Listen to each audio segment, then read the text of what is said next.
24장 44절부터 49절 말씀으로 예수님의 증인으로 살자, 예수님의 증인으로 살자, 이런 제목으로 말씀의 은혜를 나누고자 합니다. 예수님과 3년 6개월을 함께 생활했던 제자들이 예수님의 부활을 믿지 않았습니다. 우리는 이것을 통하여 한 가지 사실을 깨닫게 됩니다. 부활은 믿으려고 해서 믿어지는 것이 아니라는 겁니다. 하나님이 믿어지게 해 주셔야만 합니다. 부활하신 예수님을 제자들이 찾아간 것이 결코 아닙니다. 부활하신 예수님이 제자들을 찾아오셨습니다. 예수님이 십자가에서 죽으신 후에 제자들은 모든 소망을 잃어버리고 말았습니다. 제자들은 낙심하여 말씀을 놓치고 말았어요. 오늘도 우리가 신앙생활하면서요, 마음에 두려워하고 걱정하고 염려하게 되면 뭘 놓치게 되느냐? 말씀을 놓치게 됩니다. 저는 우리 사랑하는 성도 여러분들이 어떤 인생의 고난과 역경이 다가온다 할지라도 말씀을 꼭 붙잡게 되기를 주님의 이름으로 축원합니다. 그렇다면 제자들이 놓친 소중한 말씀은 무엇일까요? 안식 후 첫날 새벽에 여자들이 준비한 향품을 가지고 예수님의 무덤을 찾아갑니다. 무덤을 들어가니 예수님의 시체가 보이지 않았습니다. 그러는 가운데 찬란한 옷을 입은 두 사람이 여자들에게 묻죠. 어찌하여 살아있는 자를 죽은 자 가운데서 찾느냐? 여러분, 이 여자들이 향품을 준비하고 예수님의 무덤을 찾아갔다는 것은 부활하신 예수님을 찾아간 거예요? 돌아가신 예수님을 찾아간 거예요? 돌아가신 예수님을 찾아간 거예요. 찾아간 것까지는 참 좋은데 부활하신 예수님을 찾아갔다면 향품을 준비할 일이 있어요, 없어요? 향품을 준비할 일이 없었던 거예요. 그러니까 여러분, 오늘 우리가요, 잘 들으셔야 돼요. 나는 믿음이 있는 것 같고 내가 신앙생활 똑바로 하는 것 같지만은 부활하신 예수님을 찾는 것이 아니라 돌아가신 예수님을 찾는 신앙이 될 수 있다는 거예요. 저는 오늘 이 밤에 나온 우리 사랑하는 성도 여러분들이 죽은 예수를 찾아가는 신앙이 아니라 부활하신 예수님을 만나는 성도들 되기를 주님의 이름으로 축원합니다. 그러면서 찬란한 옷을 입은 두 사람이 뭐라고 얘기하느냐? 따라합시다. 여기 계시지 않고 살아나셨다. He is not here. He has risen. 이랬단 말이에요. 그가 여기 계시지 않다는 거예요. 무슨 말이에요? 예수님이 뭐 했다는 얘기예요? 부활하셨다는 얘기예요. 부활하셨다는 얘기예요. 갈릴리에 계실 때 너에게 어떻게 말씀하셨는가를 기억하라고 합니다. 기억하라. 그래야 여자들은 예수님의 말씀을 기억하고 무덤에서 돌아가 이 모든 것을 11사도와 다른 모든 이에게 알립니다. 그런데요, 여자들의 말을 들은 11사도의 반응이 충격적입니다. 누가복음 24장 11절에서 그러나 사도들에게는 이 말이 어처구니 없는 말로 들렸으므로 그들은 여자들의 말을 믿지 않았다, 이렇게 기록하고 있어요. 여러분, 두 천사가 예수님 살아나셨다, 빨리 제자들에게 가서 얘기해 해가지고 두 여자가 얼마나 정신없이 뛰어갔겠어요. 네, 여자들의 말을 11제자가 믿었다 안 믿었다? 어처구니 없는 말로 들었다. 어처구니가 없는 말. 여자들의 말을 들은 후에 베드로는 일어나서 무덤으로 달려가 몸을 굽혀서 들여다보았습니다. 무덤에는 시신을 감았던 삼배만 놓여 있었습니다. 베드로는 일어난 일을 이상히 여기면서 집으로 돌아갔습니다. 부활을 믿지 않았어요. 여러분, 참 저도요, 이렇게 목회를 하면 제가 깨닫는 게 뭐냐면 이 담임 목사가 믿음의 사람이 돼야 돼요. 남의 얘기를 하고 아멘을 안 하네. 담임 목사가 믿음의 사람이 돼야 된다고요. 여러분도 마찬가지입니다. 여러분, 아니 무덤에, 그럼 좋단 말이죠. 한번 따져보자고요. 자, 예수님의 부활을 믿지 않았어요. 그 무덤에 뭐가 있어야 돼요? 예수님 시체가 있어야 되잖아요. 근데 있었어요, 없었어요? 없었다고요. 근데 베드로는 그럼에도 불구하고 믿었다 안 믿었다? 이상히 여긴 거예요. 아마 속으로 이런 생각이 있을 거예요. 누가 훔쳐갔지? 누가 예수님 시체 훔쳐갔지? 지금 그 생각하면서 돌아갔던 거예요. 자신의 눈으로 부활하신 예수님의 흔적이 있음을 보았음에도 베드로는 예수님의 부활을 믿지 않은 겁니다. 부활은 믿으려고 해서 믿어지는 것이 아니에요.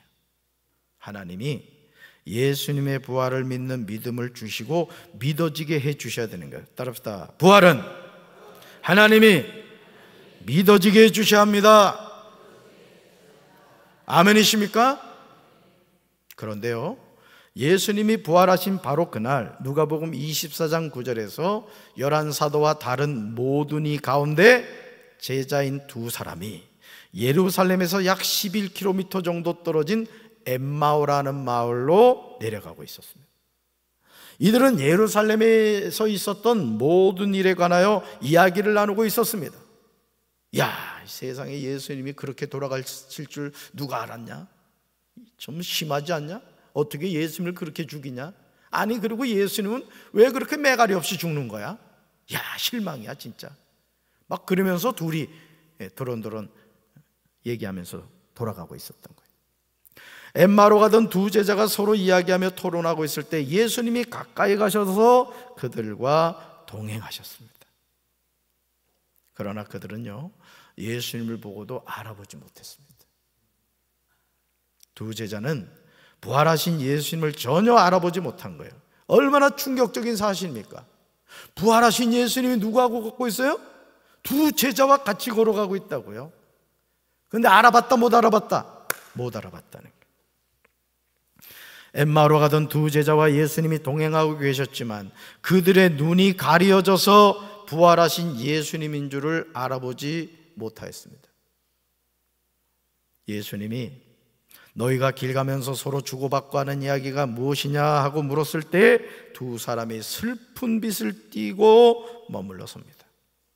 여러분, 두 사람이 예수님이 뭔 얘기하고 있어? 라고 물었을 때 슬픈 빛을 띠고 머물러 섰다는 건 뭘 말하는 거야? 뭘 안 믿었단 얘기야? 예수님의 부활을 믿지 않았단 얘기예요. 이제 끝났구나. 야, 예수님이 메시아인 줄 알았는데 세상이 그렇게 죽어버릴 줄 누가 알았냐? 절망 가운데 있는 것을 나타내고 있는 거예요. 고린도전서 15장 19절에서 바울은 부활을 믿고 사는 것의 중요함을 말해요. 말씀 같이 읽습니다. 만일 그리스도 안에서 우리가 바라는 것이 다만 이 세상의 삶뿐이면 모든 사람 가운데 우리가 더욱 불쌍한 자이리라. 아멘. 하나님의 자녀는요, 이 세상의 삶이 전부가 아님을 믿고 살아가는 사람이에요. 아멘이십니까? 그런데 만약 우리가 바라는 것이 다만 이 세상의 삶뿐이면 어떻게 되겠습니까? 바울은요, 만약 이렇게 살아간다면 모든 사람 가운데 더욱 불쌍한 자라고 합니다. 엠마오로 가던 두 제자가 바라본 예수님은 어떤 분이셨습니까? 누가복음 24장 21절에서 그들의 본심이 드러나요. 말씀 같이 읽습니다. 우리는 그분이야말로 이스라엘을 구원하실 분이라는 것을 알고서 그분에게 소망을 걸고 있었던 것입니다. 아멘. 그러니까 뭔 기대를 한 거야, 이 두 제자가. 예수님이 로마 제국을 그냥 멸망시키시고 유대 이스라엘을 어떻게 해낸 거예요? 해방시켜 주실 것을 기대한 거예요. 그리고 예수님은 여러분 능히 그러실 수 있는 분이었죠. 예? 천사들을 보내가지고 뭐 로마 제국 망하게 하는 건 한순간에 하실 수 있는 분이잖아요. 오병이어의 기적도 행하시지, 죽은 사람도 살리시지, 어떤 병도 치료하시지 말이죠. 그러니까 여러분, 이 엠마오로 가던 두 제자가 기대한 것은 절대 허망한 것이 아니었어요. 실제 일어날 수 있는 일이었던 것이죠. 그런데 지금 어떻게 되었다는 말입니까? 예수님이 십자가에 못 박혀서 죽고 말았다는 거예요. 그러니까 소망이 어떻게 됐다? 사라지게 되었다. 이제 끝났다, 이 얘기예요. 결국 부활하신 예수님이 엠마오로 가던 두 제자를 책망하십니다. 미련하고 선지자들이 말한 모든 것을 마음에 더디 믿는 사람들이라고 하십니다. 그러시면서 모세와 모든 선지자의 글로 시작하여 모든 성경에 쓴 바 자기에 관한 것을 자세히 설명하십니다. 그러자 제자들의 눈이 밝아지는 거예요. 그러니까 쉽게 말하면 뭐냐면은, 여러분 구약이 39권이잖아요. 그렇죠? 예수님이 구약 성경, 왜냐하면 예수님 당시에는 신약 성경은 없었잖아요. 구약 성경만 있었지. 창세기부터 말라기까지 있었단 말이에요. 그러니까 예수님이 이 창세기부터 말라기까지 있는 말씀을 인용하시면서 바로 그 메시아가 나야, 두 제자에게 그걸 가르쳐 주신 거예요. 그래서 어떤 일이 일어났느냐? 제자들의 눈이 밝아졌습니다. 저는 이 시간 우리 사랑하는 성도들의 눈이 밝아지게 되길 주님의 이름으로 축원합니다. 하나님의 말씀을 들을 때요, 이 말씀이 들려야 되는 거예요. 검은 건 글씨고 허연 건 종이면 심각한 거야. 그래서 제가 설교하기 전에 항상 하는 기도가 뭐예요? 내 눈을 열어 주의 말씀에서 기이한 것을 보게 하소서, 깨닫게 하소서. 아멘이십니까? 말씀은요, 하나님이 열어주셔야 깨닫게 되는 거예요. 사랑하는 성도 여러분, 우리가 눈을 뜨고 있다고 다 보는 것이 아니에요. 귀가 있다고 다 듣는 것이 아닙니다. 입이 있다고 다 말하는 것도 아니에요. 눈을 열어주셔야 보게 되는 줄로 믿습니다. 귀를 열어주셔야 듣게 되는 줄로 믿습니다. 입을 열어주셔야 말하게 되는 거예요. 엠마오로 가던 두 제자의 눈이 밝아져 예수님을 알아본 것처럼 이 시간 우리 사랑하는 모든 성도의 영의 눈이 열려서 예수님을 만나게 되길 주님의 이름으로 축원합니다. 주님의 이름으로 축원합니다. 예수님을 만난 두 제자는요, 엠마오로 가다가 곧바로 일어나 예루살렘에 돌아갑니다. 그러니까 여러분, 예루살렘에 있던 두 제자가 엠마오로 가면 돼요, 안 돼요? 엠마오로 가면 안 된단 말이에요. 왜요? 예수님이 감람산에서 승천하실 때 뭐라고 말씀하셨어요? 너희 예루살렘 떠나지 말고 아버지께서 너에게 약속하신 것을 기다리라 했단 말이에요. 기다리라. 그러면서 사도행전 1장 8절에 뭐라고 말씀하셨어요? 같이 읽습니다. 오직 성령이 너에게 임하시면 너희가 권능을 받고 예루살렘과 온 유대와 사마리아와 땅끝까지 이르러 내 증인이 되리라. 할렐루야. 엠마오를 떠나면 돼요, 안 돼요? 안 되는 거예요. 예루살렘과 온 유대와 사마리아와 땅끝까지 이르라 했잖아요. 엠마오가 나와요, 안 나와요? 안 나온단 말이에요. 여러분, 오늘도 제가 이렇게 우리 성도들 보면서 안타까운 게 뭐냐면 예루살렘에 있어야 될 사람이 자꾸 엠마오로 내려간다고요. 이유는 한 가지야. 낙심해서 그러는 거예요. 열심히 담임 목사 도와서 헌신하다가 말이에요, 사람 눈치나 보고 말이지, 겁먹고 왜 그러냐고. 왜? 더 열심히 충성해야지. 어찌 아멘을 안 해? 더 충성해야지. 내가 얼굴 보니까 곡하게 생겼구만. 50년 후에. 그러니까 여러분, 하나님이 쓰실 때 쓰임받아야 돼요. 오늘 우리 교회에서 4월 교육자회를 했어요. 교육자를 했는데, 여러분, 이 교육자를 하면요, 이 목사님들이 딱 뭐 크게는 두 가지로 나타나. 뭘 나타나냐면 제가 뭐 목사님들 앞에서 무슨 설교를 하겠습니까 하면서 분명히 교육자회 때 예배를 드리거든요, 앞에. 그럼 여러분, 예배를 드리면 말씀을 전해야 돼요, 말아야 돼요? 전해야지. 여러분, 겸손을 여러분 착각하면 안 됩니다. 하나님의 종도 말씀 들어야 되는 거예요. 그래가지고 오늘 여러분의 담임 목사가 설교를 했지 뭐야. 얼굴 봐, 센스 있게 생겼지. 딱 8분 30초 설교했어. 그랬더니요, 우리 지방의 어느 목사님이 저한테 카톡을 보낸 거예요. 그동안 마음적으로 낙심이 돼 있으셨더라고, 그 목사님이. 근데 오늘 목사님 말씀을 듣고 다시 힘을 내게 됐다는 거예요. 설교 잘했지?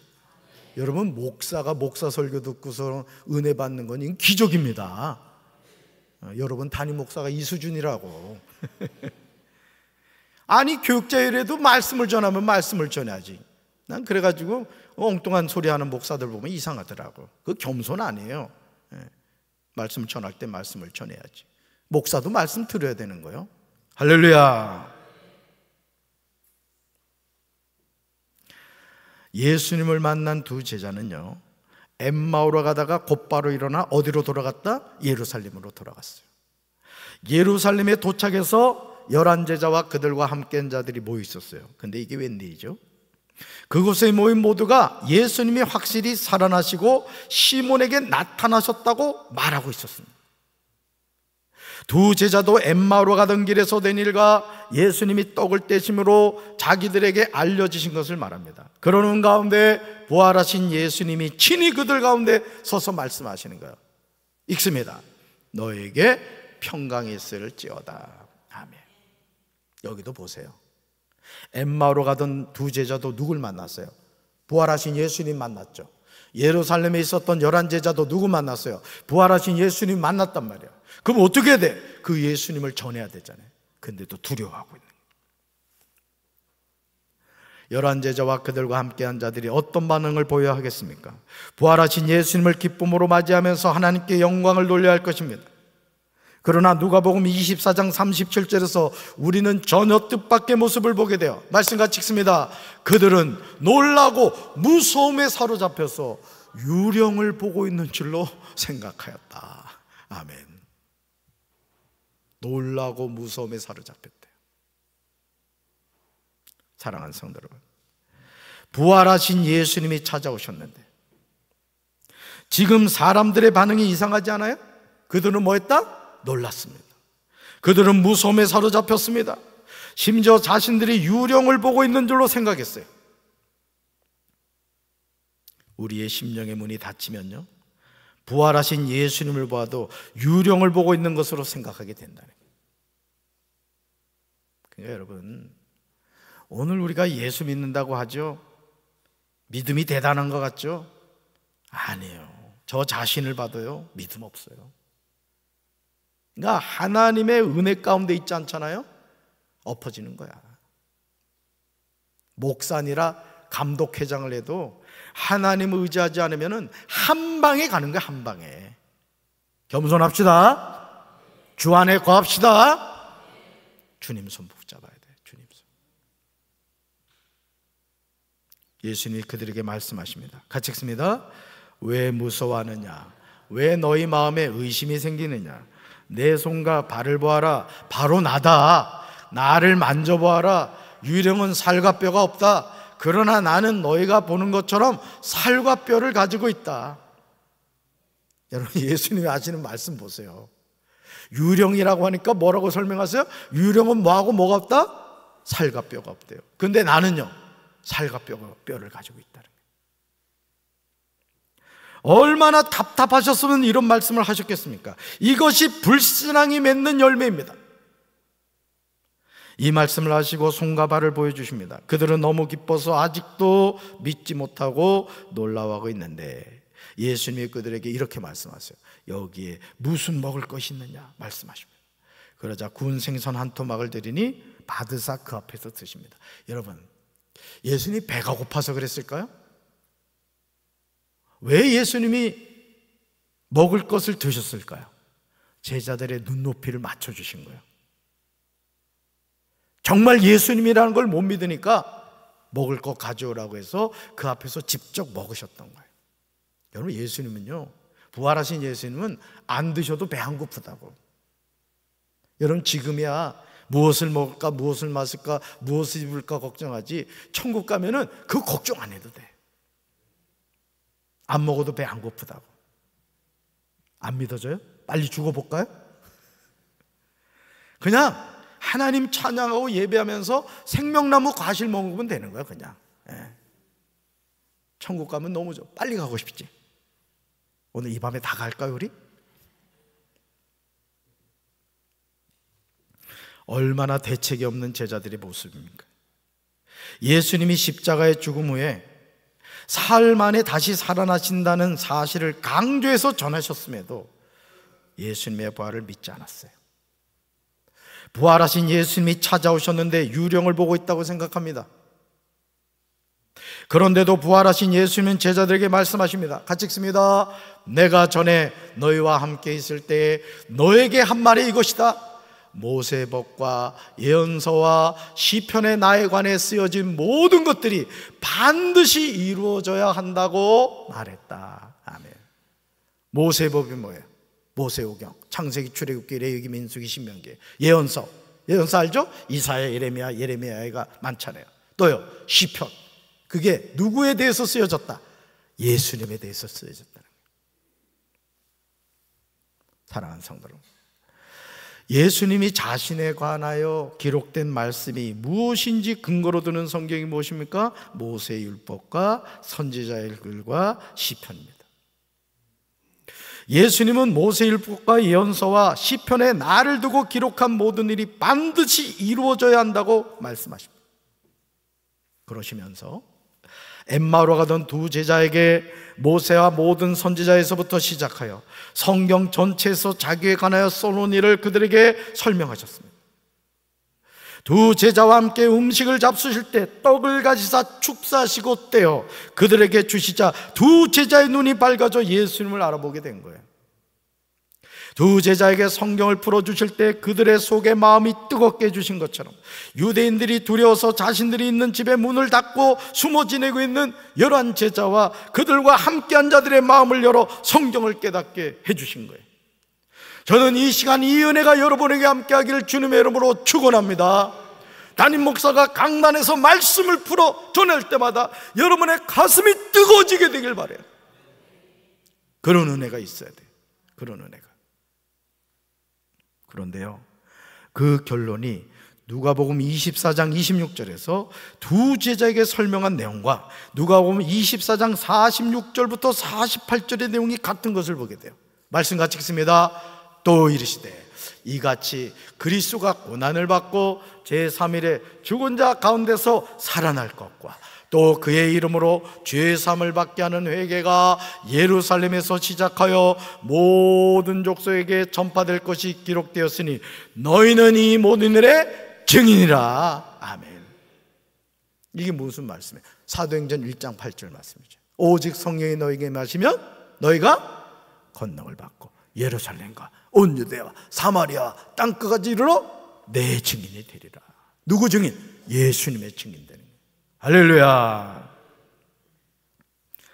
엠마오 마을로 가던 두 제자에게 그리스도가 이런 고난을 받고 자기의 영광에 들어가야 할 것이 아니냐 말씀하신 것처럼 11 제자와 그들과 함께한 자들에게 그리스도가 고난을 받고 제3일에 죽은 자 가운데서 살아날 것을 다시 말씀하는 거예요. 그러니까 여러분, 제가 이렇게 성경을 이렇게 읽으면서 느끼는 게 뭐냐면 성경은 계속 반복해서 얘기하는 거예요. 계속.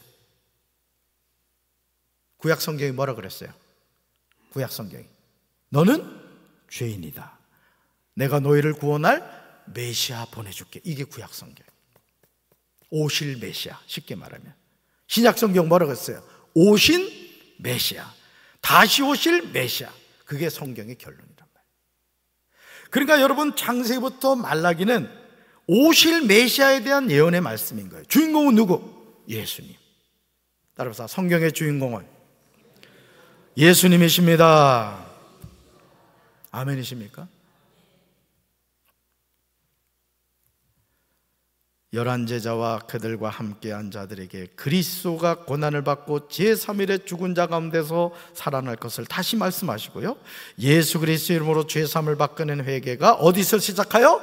예루살렘에서 시작하여 모든 족속에게 전파될 것이 기록되었다고 하십니다.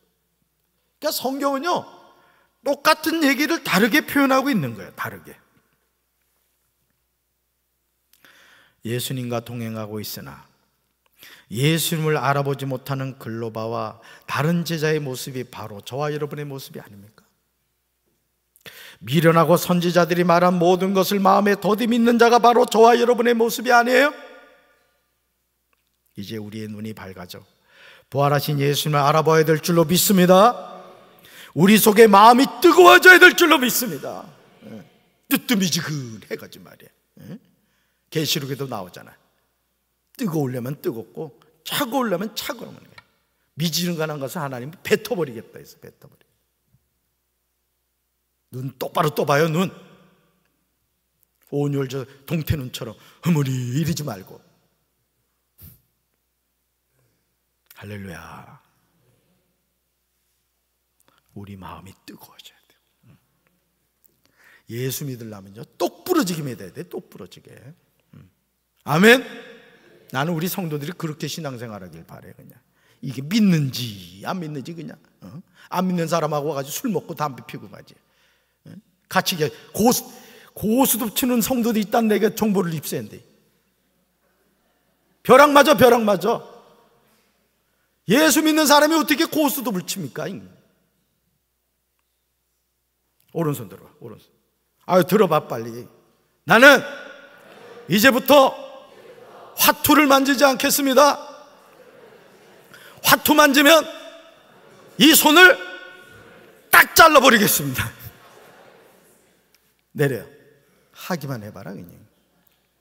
다 알아 누가 하고 있는지. 내가 모를 줄 알아? 내 간첩을 얼마나 많이 심어놨는데. 우리 속에서 마음이 뜨거워져야 돼요. 이런 알아봄과 마음의 뜨거움으로 우리는 나가야 되는 거예요. 그러니까 여러분 양신앙생활 하는 거, 여러분 우리 천국 백성이잖아요. 아멘이죠? 그럼 우리가 확실하게 예수 믿자고. 확실하게. 누가복음 24장 48절에서 부활하신 예수님이 제자들에게 말씀하세요. 오늘 우리에게 주신 말씀이에요. 같이 읽습니다. 너희는 이 일의 증인이다. 여기서 너희는 누구예요? 저와 여러분이란 말이에요. 위트니스. 증인이라고요. 예수의 증인. 그렇다면 증인이 해야 하는 일이 무엇입니까? 그리스도는 고난을 겪으십니다. 사흘째 되는 날에 죽은 사람들 가운데서 살아나십니다. 예수 그리스도의 죽으심과 부활하심인 거예요. 이것이 증인이 일평생 전해야 하는 중요한 내용인 거예요. 그래서 우리 교회는 두 날개가 있다 그랬어요. 첫째, 무슨 신앙? 십자가 신앙. 무슨 신앙? 부활 신앙이에요. 이 십자가 신앙과 부활 신앙을 갖고 살아가야 되는 거예요. 그게 성찬식도요, 이 십자가 신앙과 부활 신앙을 기념하는 게 성찬식인 거예요. 그러므로 예수 그리스도의 이름으로 죄 사함을 받게 하는 회개가 모든 민족에게 전파됩니다. 예루살렘부터 시작하여 모든 민족에게 전파되어야 합니다. 그러니까 여러분 우리나라에도 1885년 4월 5일 부활절 새벽에 아펜젤로 목사님 네 분이 복음을 두고 이 땅에 온 거예요. 그래서 우리가 예수를 믿게 된 겁니다. 저희 고향 같은 경우도 제가 여러 번 말씀드렸잖아요. 제가 태어나기 2년 전 1967년도에 아니 세상에 그 골짜기의 여자 전도사님이 개나리 보찜을 쥐고 들어와가지고 교회를 개척했다니까. 응? 그래가지고 제가 주의 종이 된 거예요. 제가 장하동교 출신으로 일대 목사라고, 일대 목사 그 출신으로. 물론 뭐 거기서 이렇게 어떻게 해가지고 목회하시는 목사님이 이제 은퇴도 하셨습니다만은 거기 태어나가지고 이렇게 정식으로 목사가 된 게 제가 1호라고 1호. 거기에 절이 생겼으면 나 거의 스님이 됐을 가능성이 높아. 영심이도 못 만나고. 이걸 뭐라고 말해요? 은혜라고 하는 겁니다. 여러분이 지금 이 자리에 앉아서 하나님께 예배드리겠다는 건 축복입니다. 여러분 천국 백성이란 얘기잖아요. 감사해요, 감사해요. 무지하게 감사하지. 여러분 증인의 사명을 감당하기 위해서 준비해야 하는 것이 있어요. 예수님 제자들에게 이렇게 말씀하시죠. 같이 읽습니다. 나는 내 아버지께서 약속하신 것을 너에게 보낸다. 그러므로 너희는 위로부터 오는 능력을 입을 때까지 이 성에 머물러 있으라. 아멘. 이게 예수님이 십자가에 못 박혀 돌아가시기 전에 제자들에게 신신당부한 말씀이라고요. 근데 두 제자가 예루살렘에서 어디로 갔다고요? 엠마오로 갔단 말이에요. 오늘 우리 성도들 가운데도 예루살렘에 머물러 있어야 되는데 엠마오로 간 제자들 있지 않습니까? 복음은 예루살렘으로부터 시작되는 거예요. 그냥이 아니에요. 여기 뭐라 그랬어요? 너희는 위로부터 오는 뭘 입을 때까지? 능력을 입을 때까지 이 생에 머물러 있으라. 기도해야 된다. 기도해야 된다. 아버지 하나님이 약속하신 것과 위로부터 오는 능력을 입는 것은 성령의 임재예요. 저는요 우리 교회가 성령의 불도가니가 되길 바랍니다. 여기서 있는 담임 목사도 성령 충만한 목사가 돼야 되고 우리 사랑하는 성도들도 다 성령 충만해야 돼. 제정신으로 신앙생활하면 안 돼요. 우리는 성령에 붙잡혀서 신앙생활해야 된다고. 교회 가는 게 짜증나고 힘들면은 그 성령 충만하지 못한 거야. 여러분 기뻐서 왔지? 근데 왜 표정은 그래? 오직 성령이 우리에게 임하시면 우리가 뭐 받고? 권능을 받고 예루살렘과 온 유대와 사마리아와 땅끝까지 이르러 누구 증인데? 예수님의 증인데, 예수님의 증인. 그러므로 생명의 복음을 전하는 일은 위로부터 능력으로 입혀질 때 가능한 거예요. 저는요, 저와 여러분이 예수님의 증인으로 살게 되길 바랍니다. 이것이 우리가 이 세상을 살아가는 이유입니다. 오늘 우리가 이 하루를 살면서도 예수의 증인으로 살기 위해서 하나님이 생명을 연장시켜 주신 거라고. 내가 직장 생활을 하든 어디서 무엇을 하든 항상 그렇구나. 나는 예수님의 증인된 삶을 살아야 되는구나. 이 사실을 기억하시고 우리 사랑하는 성도들 어느 곳에든지 예수님을 전하는 증인된 삶을 사는 우리 성도들 되기를 주님의 이름으로 축원합니다. 가슴에 손 얹읍시다. 사랑의 주님, 엠마오로 가던 두 제자는 예루살렘을 떠나서는 안 되었습니다. 예루살렘에서 위로부터 부어지는 능력을 받아 예수님의 증인으로 살아야 했습니다. 그러나 그들은 예수님의 약속을 믿지 않고 엠마오로 향해서 갔습니다. 오늘 우리가 있어야 될 곳은 예루살렘인 줄로 믿습니다. 예루살렘에서 성령의 충만함을 받아 능력을 받아 예수님의 증인으로 살아야 할 줄로 믿습니다. 우리 교회가 성령 충만한 교회가 되게 하여 주옵소서. 담임 목사를 비롯하여 모든 성도들이 성령 충만하여 예수님의 증인된 삶을 살게 도와 주시옵소서. 우리에게 주신 이 사명을 다하는 그날까지 믿음으로 승리하는 삶을 살게 하여 주시옵소서. 이제는 우리 주 예수 그리스도의 크신 은혜와 하나님 아버지의 한없는 사랑과 성령님의 교통하심이 예수님의 증인으로 살기 원하는 사랑하는 주의 백성들을 위해 이제부터 영원토록 함께 하시기를 간절히 축원하옵나이다. 아멘.